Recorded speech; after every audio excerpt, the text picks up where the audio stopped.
Zee 24 तास एक पाऊल पुढे। कोल्हापूर जिल्ह्यामधल्या शिरोळ तालुक्यातलं सैनिक टाकळी हे गाव त्यापैकीच एक। या गावातल्या घरातील किमान एक तरी व्यक्ती देशसेवेसाठी कार्यरत आहे। गेल्या 100 वर्षांपासूनची परंपरा आजही सुरू आहे। पाहुयात एक खास रिपोर्ट। कोल्हापूर जिल्ह्यातल्या शिरोळ तालुक्यातलं सैनिक टाकळी हे 6000 लोकसंख्येचं गाव। गावातल्या प्रत्येक घरातला एक तरी मुलगा सैन्यात कार्यरत आहे। गावातली ही परंपरा गेल्या 100 वर्षांपासूनची अविरतपणे सुरू आहे। देशातला असा एकही लष्करी तळ नसेल जिथे या गावातला जवान तैनात नाही। गावात कितीतरी वीरपत्नी, वीरमाता आणि वीरपिता पाहायला मिळतात। सुलाताई पाटीलही त्यापैकीच एक वीरपत्नी। लग्नानंतर 6 महिन्यातच 1987च्या शांती सेनेच्या युद्धात सुलाताईंच्या पतीला वीरमरण आलं।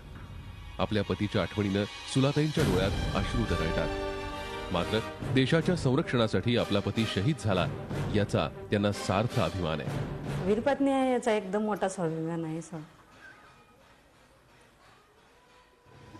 सगळ्या कुटुंब पण आमचं सैन्यामध्येच आहे, त्यामुळे सासरे दुसऱ्या महायुद्धात ते दीड एकाहत्तरच्या युद्धामध्ये होते आणि शेवटी मग हे पती आमचे 1987 होतं। गावातल्या 92 वर्षीय लक्ष्मीबाई पाटलांचा 19 वर्षांचा मुलगा 1971च्या भारत-पाक युद्धात शहीद झाला। मात्र त्यानंतरही त्यांनी देशसेवेसाठी आपल्या इतर 3 मुलांना सैन्यात भरती केलं।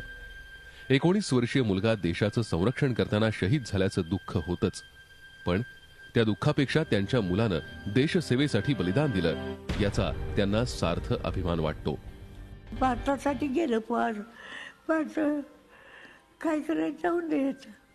भारतासाठी गेलं, काय कुणा चोरी केली नाही, काय कुणाची चाळी केली नाही, भारतासाठी गेलं जाऊन देत। 1971च्या लढाईमध्ये आपला मुलगा शहीद झाल्यानंतर लक्ष्मीबाई पाटील यांनी इंदिरा गांधी यांची भेट घेतली। तेव्हा इंदिरा गांधी यांनी लक्ष्मीबाई पाटीलला विचारलं की तुम्हाला काय हवं, तेव्हा त्यांचं उत्तर होतं काही नको, माझी 2 मुलं सैन्यामध्ये सामावून घ्या। यावरूनच या सैनिक टाकळीच्या मातीमध्ये कशा प्रकारे देशाभिमान रुजला आहे हे दिसून येत आहे। एकाच घरातील सलग 3-4 पिढ्या देशसेवेसाठी कार्यरत असल्याची अनेक उदाहरणं या गावात आहेत। त्यापैकीच एक उदाहरण रिटायर्ड सबमरीनर BS पाटील यांच्या रूपानं पाहायला मिळतं। कारण त्यांचे वडील आर्मीमध्ये तर ते स्वतः नेव्हीमध्ये होते आणि आता आपला मुलगाही नेव्हीत पाठवून देशसेवेत कुठेही खंड पडणार नाही याची काळजी त्यांनी घेतलीय। अशी 1-2 नव्हे तर अनेक उदाहरणं या गावात पाहायला मिळतात। मला सांगायला अभिमान वाटतो की ज्या वेळेला सर्वसामान्यपणे नोकरीची चिंता नव्हती त्यावेळेला फक्त देशाभिमानं प्रेरित होऊन या गावची लोक आर्म फोर्सेसमध्ये गेलेले आहेत आणि तीच परंपरा नवीन पिढी सुद्धा टिकून आहे। ज्यावेळेला पानिपतची लढाई झाली त्यावेळेला सुद्धा टाकळीचे सैनिक होते त्याच्यात। म्हणून ही परंपराच फौजेची परंपरा असल्यामुळं आता आम्ही त्यावेळेला 4 भाऊ, आम्ही सख्खे भाऊ 4 फौजेत होतो। माझा 4था नंबर आणि त्यावेळेला सगळ्या ऑपरेशनमध्ये आम्ही 4ही भाऊ होतो।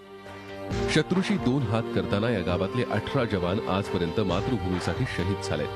सध्या 225 जण देशसेवेमध्ये कार्यरत आहेत, तर देशसेवा बजावून 450 जण रिटायर्ड झालेत। या जवानांची आठवण राहावी आणि पुढच्या पिढीनेही देशसेवा करावी यासाठी ग्रामस्थांनी स्वखर्चातून गावात अमर जवान स्मारक उभारलंय। अशा या देशभक्त गावाला झी 24 तासचा सलाम। झी 24 ताससाठी प्रताप नाईक, कोल्हापूर। झी 24 तास एक पाऊल पुढे।